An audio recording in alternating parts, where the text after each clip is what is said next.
A'udzubillahi minasyaitonirrajim. Bismillahirrahmanirrahim. Assalamualaikum warahmatullahi wabarakatuh. Alhamdulillahirabbil alamin wa bihi nasta'in ala umuri dunya waddin. Wassalatu wassalamu ala nabiyina Muhammadin wa ala alihi wa ashabihi ajmain.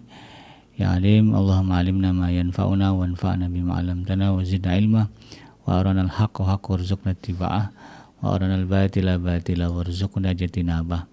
Rabbana zidna ilman warzuqna fahman warizqan thayyiban wa amalan mutaqabbalan. Ya Ghafur Rabbana innana amanna faghfir lana dzunubana wa qina adzabannar. Amma ba'd. Alhamdulillah, segala puji dan syukur adalah milik Allah, Tuhan semesta alam yang telah menciptakan kita. Dan karena rahmat dari Allah kembali kita berjumpa di channel iDream TV dalam program Tarbiyatul Aulad, ya, di mana kita akan belajar tentang bagaimana cara mendidik anak-anak kita agar mereka lahir menjadi pribadi yang baik, ya, berkembang, ya, tumbuh yang menjadi anak-anak yang soleh, yang akan menjadi manfaat, ya, bagi dirinya, bagi kita sebagai orang tuanya, dan bagi bangsanya tentunya. Tidak lupa kita baca salawat dan salam. Allahumma sholli ala sayyidina Muhammad wa ala ali sayyidina Muhammad. Assalamualaikum ayuhan nabi wa rahmatullahi wabarakatuh. Semoga Allah terima salawat dan salam yang kita baca dan dilimpah curahkan kepada para nabi dan para rasul, wabil khusus Rasulullah Muhammad SAW. Dan semoga kita termasuk ke dalam kelompok orang yang akan berbahagia ketika berjumpa dengan Allah nanti di yaumul mahsyar, dijauhkan dari siksa api neraka, dimasukkan ke dalam surganya Allah, ya, dan dijauhkan dan dipertemukan dengan Rasulullah Muhammad SAW.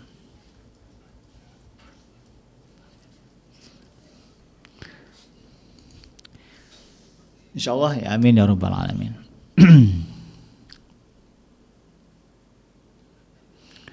Sahabat hadirin yang dirahmati Allah, di manapun Anda berada,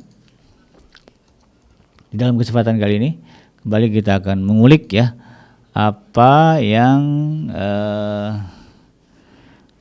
diajarkan, ya, oleh Syekh Dr. Abdullah Nasirwan di dalam konteks pendidikan anak, ya, dalam kitab beliau yang berjudul Tarbiyatul Aulad fil Islam, atau pendidikan anak di dalam Islam, ya, di mana dengan buku ini, ya, beliau mengurai, ya, tips dan triks, ya, atau kaedah-kaedah di dalam membangun generasi yang soleh. Nah, salah satunya adalah itu tadi, ya, termasuk bagaimana menjaga anak-anak kita dari bahaya perzinahan, ya, atau ini bagian dari pendidikan seks untuk anak-anak kita, ya, supaya mereka tidak jadi pelaku, ya, atau juga menjadi korban, ya. Menjadi pelaku kita cegah, menjadi korban juga sama kita cegah, ya. Maka inilah pentingnya kemudian pendidikan seks bagi anak-anak, ya, di dalam Islam, ya.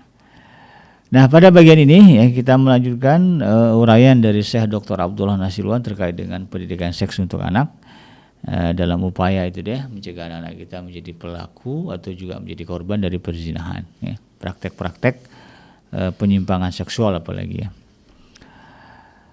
Nah, saya Dr. Abdullah Nasirwan, ya, salah satunya dalam hal ini, ya, mengingatkan, ya, atau meminta para orang tua agar kemudian bisa menempuh jalan untuk membangun kesadaran pada diri anak untuk menjauhkan diri dari perbuatan zina. Nah, ya. Ya, karena memang urusan syahwat ini, ya, sahabat iDream yang dirahmati Allah, ya, ini sebagaimana yang disebutkan oleh Rasulullah SAW, ya, ya, salah satu yang menyebabkan manusia banyak masuk ke dalam neraka, ya, itu adalah karena masalah kemaluan, ya, faraj, ya. Ya, banyak orang yang masuk neraka gara-gara gak bisa menjaga farajnya, ya, menjaga kemaluannya. Maka kalau kita ingin masuk ke dalam surga, ya, anak-anak kita ingin masuk ke dalam surga, bab ini nih, ya, bab kesadaran, ya, menjaga atau menjauhkan diri dari perbuatan zina harus terbangun, ya, dengan baik dalam diri anak. Nah, dalam hal ini, ya, ketika kita berbicara membangun membangun kesadaran, gitu, ya, membangun kesadaran diri, ya, sahabat iDream. Nah, ini juga bagian dari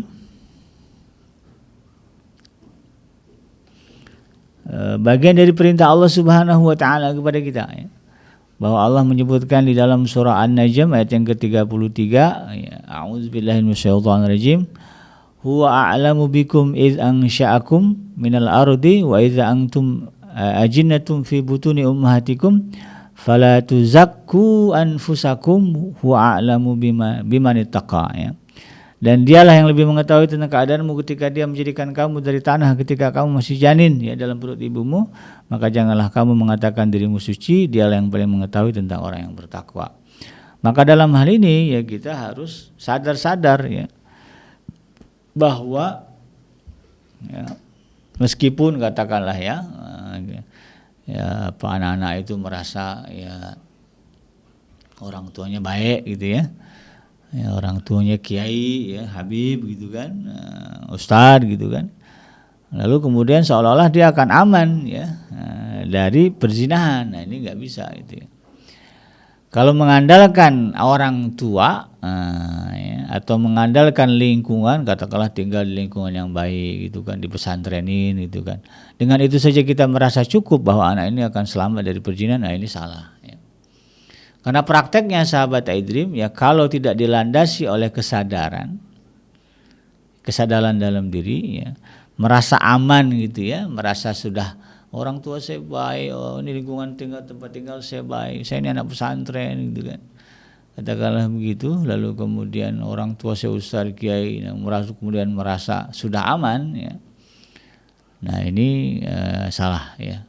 Kenapa? Karena ya, kalau tidak dilandasi oleh kesadaran diri ya, bahwa perzinahan itu adalah hal yang diharamkan ya, maka lingkungan tidak akan bisa menyelamatkan kita, tidak akan bisa mencegah kita juga ya, dari perbuatan zina. Atau orang tua ya, orang tua juga tidak akan bisa mencegah kita itu kan dari perbuatan zina ya. Makanya karena itu kemudian ya di ayat ini ya, Allah menegaskan janganlah kalian merasa suci, mengatakan dirimu suci ya, karena dia yang paling mengetahui tentang orang yang bertakwa. Ya, jadi sadar-sadari dalam diri kita ini ya, kita banyak punya kelemahan ya, kita banyak punya kekurangan ya. Ya, kita harus tahu juga bahwa belum tentu ya kita ini kemudian mampu mencegah diri kita dari kemaksiatan. Maka dari itu kemudian kita harus bisa membangun kesadaran ya. Kenapa ya kita mau ya dan bersedia ya, atau berharap ya bisa menjauhkan diri dari kemaksiatan, salah satu adalah zina itu kan. Nah ini harus dilandasi atau dipondasi berdasarkan pijakannya adalah kesadaran diri. Ya bukan karena itu tadi ya faktor lingkungan ya orang tua.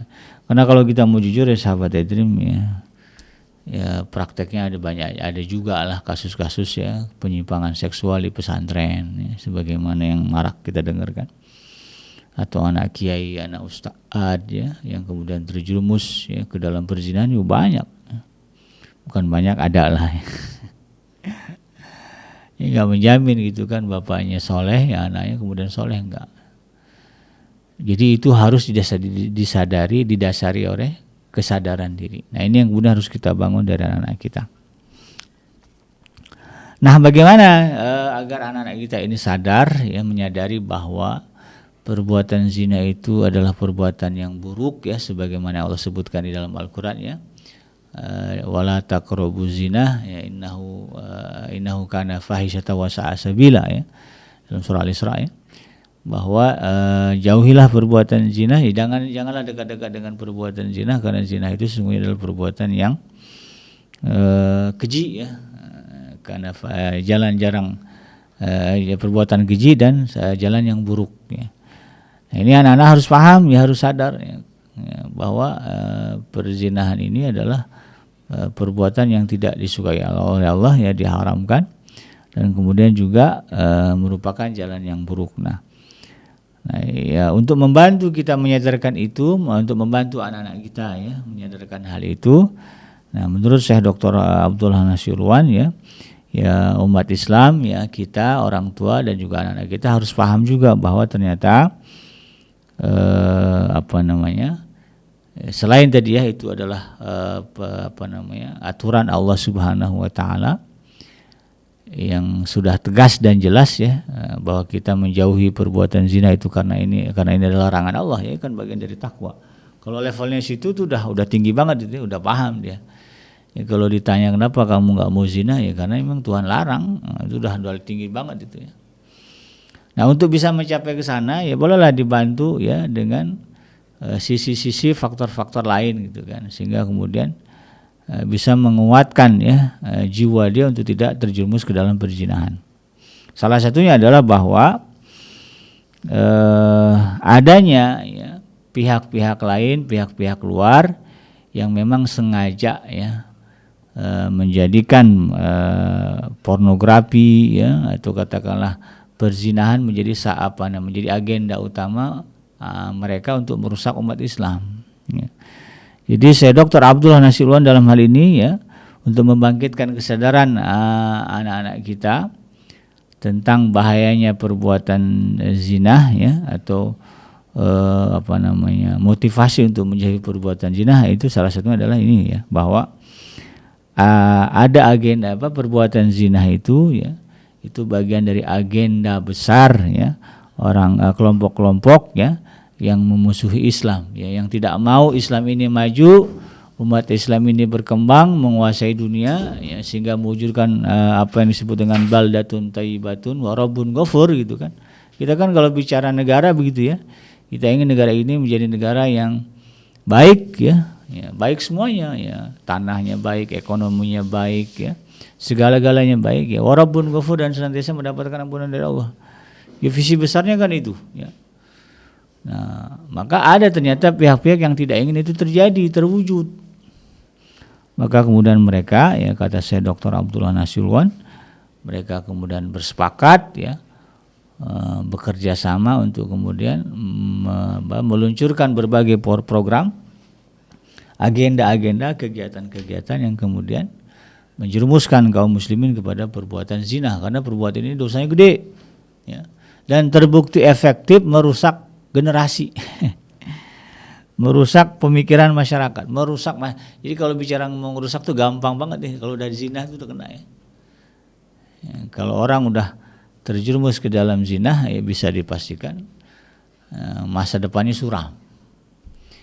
Kok bisa begitu BKJ? Dalam hukumannya juga jelas, ya. Dalam ayatnya juga jelaskan wala taqrabuz zina innahu kana fahisyatan wa sa'a sabila ya. Jalan yang buruk. Ya, orang kalau sudah terjerumus ke dalam zina maka dia sudah sedang menempuh kehidupan pada jalan yang buruk. Suram kan? Jalan buruk itu suram kan? Nah, ini masa depan orang yang sudah terjerumus ke dalam zina ini, aduh ya, kalau nggak benar-benar bersih ya, benar-benar ingin bertobat kepada Allah, nah, ini keburukan-keburukan itu banyak akan terjadi. Ya, kalau udah nikah ya, kalau sebutnya muhson ya, hukuman zinahnya kalau mau bersih dari dosa zina kalau lebih berat lagi ya, dirajam ya, dikubur sebatas dada lalu kemudian dilemparin pakai batu. Kan sakit itu ya. Nah, itu bukan sesuatu yang ringan itu. Nah, makanya kemudian ya kalau bicara tadi agenda-agenda pihak luar yang memusuhi Islam itu nyata loh ya. Bahwa ada pihak-pihak yang memusuhi Islam itu nyata. Kalau bicara fakta-fakta sejarah-sejarah itu ada dan nyata ya. Bahwa mereka kemudian mengagendakan ya berbagai upaya untuk kemudian menghancurkan generasi kaum muslimin. Nah, ya. Karena dari zaman Rasulullah juga itu terjadi begitu kan, dakwahnya Rasulullah SAW ditentang ya. Ada pihak-pihak ya, baik orang musyrikin Mekah, bahkan ketika beliau sudah berada di Madinah, ada kelompok Yahudi, ada kelompok Nasrani yang ternyata pada prakteknya sepakat, sepaham, seide ya dengan orang-orang musyrik, bahwa mereka juga tidak mau mendukung, bahkan berusaha memadamkan dakwahnya Rasulullah SAW. Dan itu tentu ya menjadi peringatan bagi kita ya, agar kita waspada ya. Sampai hari ini juga terjadi ya. Disebutkan oleh saya Dr. Abdullah Nasirwan di sini bahwa kerusakan sosial dan dekadensi moral yang terjadi di masyarakat Islam adalah hasil dari rencana Yahudi, komunis, ya, salibis dan penjajah. Ya, maka setelah tumbuh besar ya, ia akan memiliki kematangan berpikir, ia memiliki pemahaman dan kesadaran untuk menghindarkan diri dari mengumbar syahwat dan menolak hal-hal yang dapat merusak dan menjadi fitnah. Adapun sarana yang sudah pasti menjadi sarana mereka untuk merusak yaitu seks ya, film ya, majalah, koran ya, acara televisi dan radio ya, mode busana, pornografi, klub-klub, liburan serta sarana-sarana yang serupa. Kalau sekarang ya gadget lah ya, media sosial ini ya. Ini juga bagian dari sarana yang mereka ciptakan sebetulnya untuk merusak kaum muslimin ya. Sekarang ini akses kepada pornografi ya lebih mudah lagi ya. Kalau dulu orang kalau mau nyari pornografi kan harus keluar ya, cari ke pasar-pasar gelap ya, black market ya. Kalau di Indonesia ya, kalau di Barat malah terbuka gitu kan, gerai-gerai pornografi itu banyak. Di Indonesia ya harus selap-selip dulu mungkin ya. Karena pemerintah kita masih sepakat ya dengan agama ya untuk menjauhkan masyarakat dari itu gitu kan.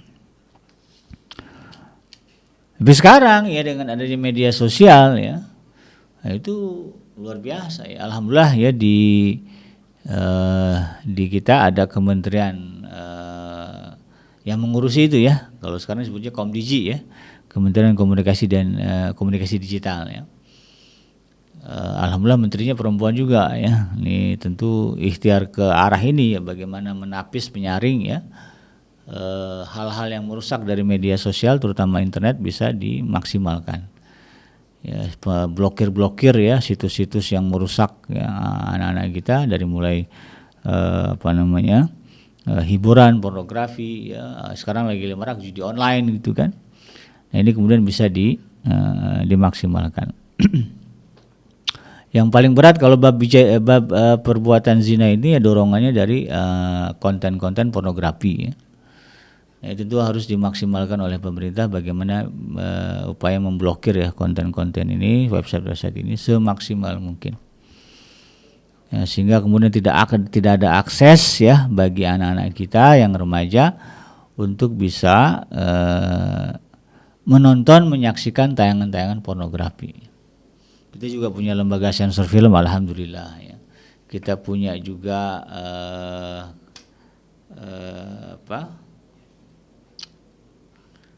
Komisi Perlindungan Anak Komisi Penyiaran ya. Yang juga sama tuh ya, tayangan-tayangan televisi juga disensor ya. Artinya ada teguran-teguran lah kalau kemudian televisi ya menayangkan hal-hal yang dianggap bertentangan dengan sila Pancasila sebetulnya ya, sila ketuhanan yang Maha Esa. Kita kan agama yang kita lah negara dengan dasar negara kan Pancasila ya, di mana Pancasila itu sila pertama bicara ketuhanan. Maka apa yang dilarang Tuhan ya harus ditegakkan di dalam negara ini begitu kan. Ya termasuk itu tadi ya, pornografi. Upaya ini harus bisa dimaksimalkan. Alhamdulillah kita ada. Dan kita bantulah gitu kan. Kalau perlu melapor-laporkan ya situs-situs ini situs ini kok masih bisa diakses padahal isinya judi, isinya pornografi gitu kan. Sehingga kemudian itu nanti bisa diblokir ya. Ya pemerintah juga harus membuka diri lah ya, meminta bantuan masyarakat untuk ya itu tadi ya, menyaring, memblokir kalau perlu ya konten-konten pornografi. Karena kalau udah itu menjadi tontonan yang biasa ditonton oleh anak-anak kita, ini berat ya. Mereka akan terdorong ya, memiliki dorongan yang kuat untuk mencoba melakukan perzinahan. Ya nanti ya partnernya ya teman sekolahnya gitu kan. Atau kemudian nanti dia punya couple ya, kalau sekarang nyebutnya pacar gitu kan. Makanya kan banyak ulama sepakat pacaran nggak boleh ya, haram ya. Karena terbukti banyak menjerumuskan pasangan-pasangan ke dalam perzinahan ya. Nah, ini juga harus disadari oleh anak kita ya. Ya, jadi nak, kamu jangan pacaran ya, kalau kamu suka sama orang kamu tahan aja ya. Bukan nggak boleh ya, ditahan ya. Jangan kemudian nembak menyatakan I love you lalu kemudian main bareng kesana kemari. Nah ini resikonya berat ya, bisa terjerumus ke dalam perzinahan. Kalau udah berzinah nak ya, nanti yang akan merasakan susahnya hidup ya kamu juga. Kamu juga, ayah paling hanya bisa bantu secara materi lah. Tapi kan kalau bicara kebahagiaan, kesusahan hidup kan nggak cuma materi gitu ya. Ada sisi-sisi yang membuat orang tidak bahagia walaupun harta banyak. Kaya tapi susah, banyak yang begitu. Terkenal tapi susah, banyak yang begitu. Banyak ya artis-artis orang-orang famous populer akhirnya bunuh diri. Berarti kan dia susah. Dia tidak merasa bahagia dalam hidupnya. Walaupun harta banyak, ya, rumah megah mewah, ya, tapi ternyata hidupnya susah, ya, suram. Nah, saya Dr. Abdullah Nasurullahan juga mengingatkan ya, supaya kita tahu dan sadarlah ya, bahwa ini bukan main-main gitu ya. Mencegah diri dari perbuatan zina itu bukan main-main itu tadi ya, karena kalau udah kena zina aja nih, ya udah dah ya. Kesana itu enak ya, kesananya itu mau dikemanin aja enak ya, mau dimurtadin gampang. Ada juga kasus ya yang saya dengar, ada orang yang kemudian merasa berdosa banget karena sudah berzina ya, sudah melakukan perbuatan zina lah gitu ya, dan bukan sekali dua kali tapi sering, lalu kemudian merasa sudah berdosa banget ya. Kalau bicara Islam kemudian sepertinya udah berat banget lah ya, hukumannya gitu. Maka ada yang kemudian memutuskan pindah agama dengan alasan saya tidak mungkin lagi diterima di dalam Islam. Padahal konteksnya nggak begitu ya. Islam itu menjadi solusi justru ya. Kalau dia tetap di dalam Islam berusaha membersihkan diri, adalah harapan masuk surga. Tapi kalau dia pindah agama, ya nggak ada harapan masuk ke dalam surga itu. Yang ada di dalam neraka selama-lamanya. Pilihan yang bodoh lagi. Nah, ini menggambarkan kalau udah orang tuh kena zina itu gampang ya, mau dikemanain aja. Kalau nggak kuat-kuat di akidahnya ya, dan tidak ada pertolongan dari Allah, udah lepas itu agama. Maka ini yang kemudian kita harus perhatikan. Nah, seperti misalnya ya fakta tentang adanya Yahudi dan Freemasonry ya.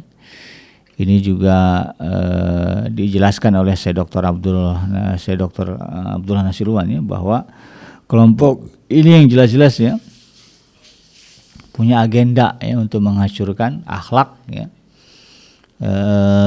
masyarakat dunia ya melalui seks ya dan juga perempuan. Nah, itu agenda mereka jelas. Jadi anak-anak ini harus paham nih ya. Kamu tahu nggak ini ya, kelompok-kelompok nih ya, mereka sedang berjuang menghancurkan kita supaya kita supaya hidup kita ini berantakan, tuh memang maunya mereka. Mereka punya agenda, salah satunya yang paling besar adalah ya dengan seks dan perempuan. Ini juga sudah menjadi pembahasan yang cukup lama ya di kalangan cendekiawan Muslim ya, bagaimana agenda-agenda ini memang sangat merusak. Nah, kemudian juga beliau mengingatkan terkait dengan penjajahan ya, penjajahan oleh musuh-musuh Islam ya. Sekarang bicara penjajahan yang enggak mestilah menjajah itu dengan seperti zaman dulu kan, Belanda datang bawa meriam gitu kan. Sekarang enggak perlulah ya. Ada penjajahan ekonomi gitu kan. Nah, dikasih utang negaranya gitu kan sampai enggak bisa bayar, ujung-ujungnya kemudian masuklah agenda mereka. Nah, ini juga harus dipahami ya oleh kita dan para orang tua supaya kemudian anak-anak ini tidak ya dengan mudah mau menjerumuskan mereka ke dalam perbuatan zina ya. Tetapi pada intinya ya sahabat Adrim yang dirahmati Allah ya, ketika kemudian kita berbicara bagaimana membangkitkan kesadaran diri kita ya, tentang bahaya zina, ya cukup bayangkan itu sajalah ya, betapa hukuman zina ini bukan hukuman yang dosanya kecil. Dosa zina dosanya besar ya, hukumannya berat ya, seperti yang saya sebutkan tadi. Ya seharusnya ini membuat kita takut lah ya, membuat kita takut untuk kemudian terjerumus ke dalam perzinahan. Anak-anak kita juga disadar-sadarin lah. Kamu tahu nggak kalau kamu zina ya, mau bersih dari dosa zina secara instan ya, kalau kamu belum nikah ya kamu harus dicambuk 100 kali. Ya, fajridu kulla wahidin mi'ati jildah ya. Maka cambuklah dia setiap satu dari mereka itu 100 kali cambukan. Kamu sanggup gak dicambuk? 100 kali ya gara-gara zina. Dalam fikih zina ya. Setelah dicambuk itu dipenjara atau dibuang negeri setahun. Penjara setahun. Berat itu ya. Kasih tahu anak-anak kita. Sanggup gak kamu dicambuk 100 kali? Ya, sedangkan kamu sebapak pukul aja kamu udah pukul sekali 2 kali udah ketakutan ya, udah nggak bisa nahan, apalagi ini dicambuk 100 kali. Oh kan sekarang nggak ada hukuman cambuk, iya ya. Tapi Allah punya cara mengganti hukuman cambuk kalau kita memang mau bersih. Katakanlah kita mau bertobat kepada Allah, ya, maka kan harusnya dijalani hukumannya kan. Ya memang nggak ada hukuman cambuk, tapi Allah punya cara bagaimana kita merasa sakit, ya, pedih sebagaimana orang dicambuk. Ya, Allah punya ya, berbagai macam cara. Ya, maka ketika kamu terjerumus ke dalam perzinahan, kamu akan terlibat dengan 100 ragam masalah. Ya. Punya masalah satu aja udah pusing, ya. Apalagi nanti Allah datangkan 100 masalah. Ya, sebagaimana sakitnya dicambuk 100 kali gitu ya. 100 masalah Allah datangkan kepada kita untuk membersihkan kita dari perbuatan zina, bukannya enak gitu. Capek kita tuh ya. Sebagaimana capek dan sakitnya orang yang dicambuk 100 kali. Apalagi kemudian kalau berbicara rejam ya. Hukuman rejam itu lebih dahsyat lagi nak itu ya. Kamu dikubur setengah badan lalu kemudian dilemparin pakai batu sampai mati. Sanggupkah gitu kan? Oke, di dunia tidak ada yang menjalankan itu, di akhirat mau di akhirat kamu dicambuk gitu ya. Mau kamu di akhirat nanti dirajam ya. Dirajam di dunia pakai batu biasa, di akhirat di neraka dirajam pakai batu dari api neraka, luar biasa. Makanya kemudian ketika kita berbicara Al-Quran, ya Al-Quran juga menceritakan neraka. Ini cerita ini ke anak-anak kita tuh, bagaimana dahsyatnya neraka. Kan beberapa bulan lalu kan ada film ya tentang siksa neraka. Itu efektif juga ya, membuat orang kemudian berpikir ya, 2 kali untuk bermaksiat. Luar biasa. Saya nggak tahu masih tayang apa nggak filmnya ya. Film siksa neraka. Jadi mudah-mudahan itu kemudian bisa menyadarkan anak-anak kita tentang bahaya perbuatan zina. Ya tentu yang paling penting juga adalah orang tua memberikan contoh teladan. Ya, jangan justru jadi orang tua yang ngasih contoh nggak benar, ya nyawer ya kalau ada hajatan dangdutan. Ya. Kemudian ya itu tadilah ya orang tua justru nyontohin ya, godain perempuan di depan anaknya, ya. Atau nonton film yang nggak benar ya di depan anaknya. Nah, ini jelas ya. Ini malah membahayakan. Tapi justru orang tua harusnya kemudian memberikan teladan. Ya, anak punya kesimpulan yang bapak saya juga nggak suka, ibu saya nggak suka. Maka apa alasan saya untuk menyukai itu gitu ya. Nah, ini yang kemudian harus dipahami oleh anak-anak kita.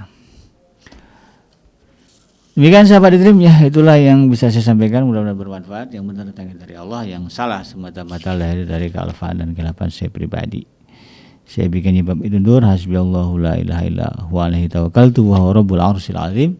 Subhanakallahumma rabbana wa bihamdika asyhadu an la ilaha illa anta astaghfiruka wa atubu ilaik. Alhamdulillahirabbil alamin. Assalamualaikum warahmatullahi wabarakatuh.